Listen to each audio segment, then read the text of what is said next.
राधे राधे, जय श्री कृष्णा। एक लड़की होती है और वह अपनी दादी की बहुत ही प्यारी होती है। उसकी दादी और माँ उसे बहुत ही लाड प्यार से पालती है और अच्छे संस्कार देती है।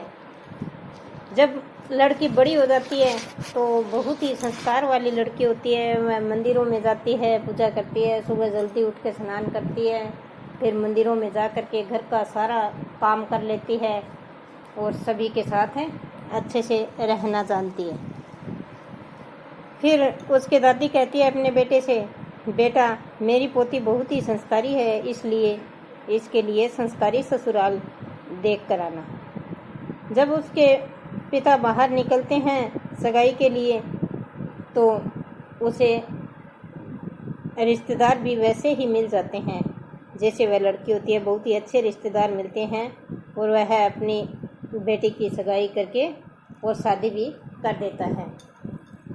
जब ससुराल जाती है तो जाने के बाद सास उसे बहुत ही लाड प्यार से रखती है, लेकिन करे क्या, जब खाना बनाए तो सभी को खाना परोसने के बाद वह अपनी बहू को बोलती है कि बेटा आओ आप खाना खाओ, तो देखती है तो बर्तन में उसके लिए खाना ही बचा हुआ नहीं होता। सास अगले दिन थोड़ा और ज़्यादा बनाती है, अगले दिन भी नहीं बचता। ऐसे करते करते 2-3 दिन बीत गए तो सास ने सोचा ऐसे तो ये भूखी मर के मर ही जाएगी, तो अगले दिन दोबारा स्पेशल उस बहू के लिए ही बना लेती है। लेकिन बहू अपनी भूख नहीं मिटा सकती। सास कितना भी खाना बना दे फिर भी वह अपनी भूख नहीं बुझा सकती। उसकी इच्छा रह ही जाती है कि थोड़ा सा और खा लो, और जितना सास बनाती है उतना ही कम पड़ जाता है। ऐसे करते करते उनके घर में गरीबी आ जाती है। काफ़ी धन वाला घर था लेकिन गरीबी आ जाती है। जैसे ही घर में गरीबी आती है तो वह बहू कहती है, माँ जी अब तो मुझे ही कोई काम शुरू करना होगा, हमारे घर में तो कुछ भी नहीं बचा। जब मेरे पिता ने मेरी यहाँ शादी की थी तो आपके घर में बहुत सारा धन था और आज यहाँ कुछ भी नहीं है, तो मैं कोई कमाई करके लाती हूँ। तो वह पकौड़ी बना करके बेचना शुरू कर देती है और जैसे ही वह पकौड़ी बेच करके आती है तो उसके पास थोड़े ही पैसे आते हैं।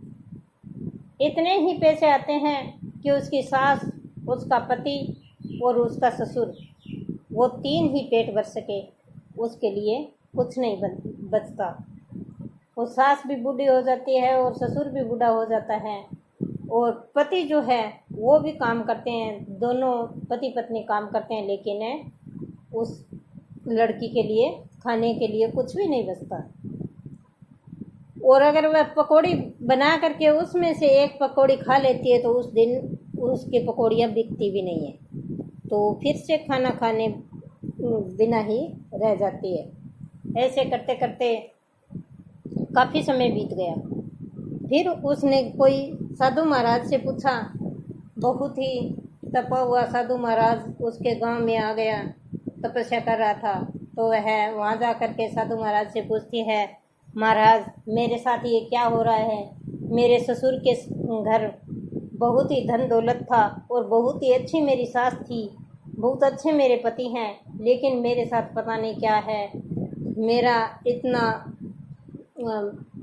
घटिया भाग्य कैसा है मेरी समझ में नहीं आ रहा।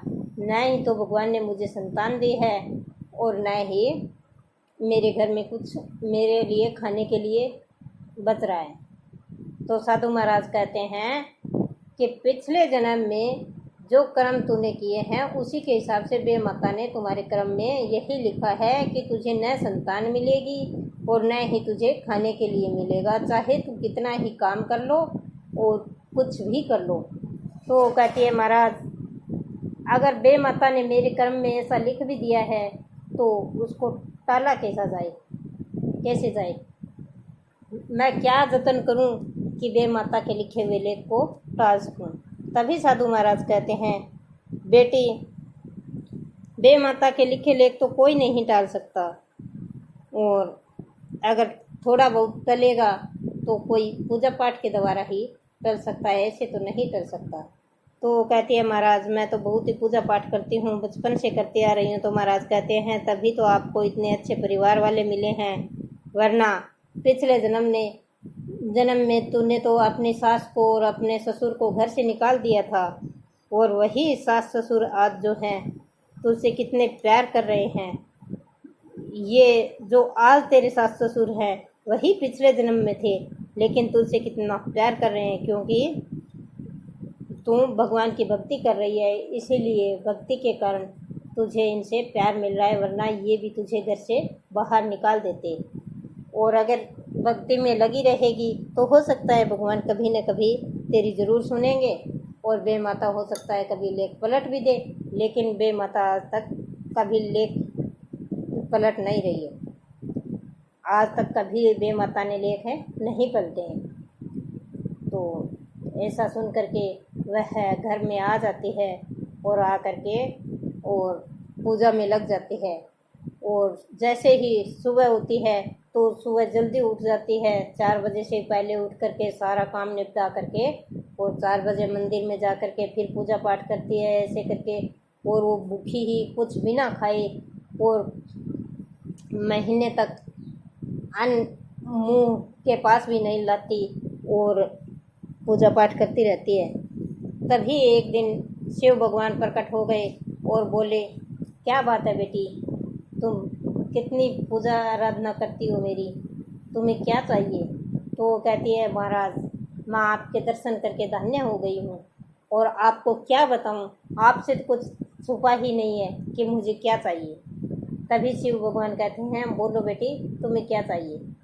तो वो कहती है हे भगवान, बे माता ने मेरे कर्म क्यों फोड़ दिए, मुझे बे माता ने कुछ भी नहीं दिए। हो सकता है मैंने पिछले जन्म में कुछ माड़े कर्म किए होंगे, लेकिन अब तो मैं कब से पूजा आराधना कर रही हूँ, तो अब मेरे कर्म का सुधार आप ही कर सकते हैं महाराज। तो शिव भगवान कहते हैं बेटी आप चिंता मत करो, और बे माता तुम्हारे कर्म अवश्य सुधारेगी, और तुम इसी तरह से पूजा अर्चना करती रहो, और तुम्हें आज के बाद अच्छा ही दिन मिलेगा देखने को, अन्न भी खाने के लिए बचने लगेगा, और तुम्हारे घर में संतान सुख भी तुझे मिलेगा।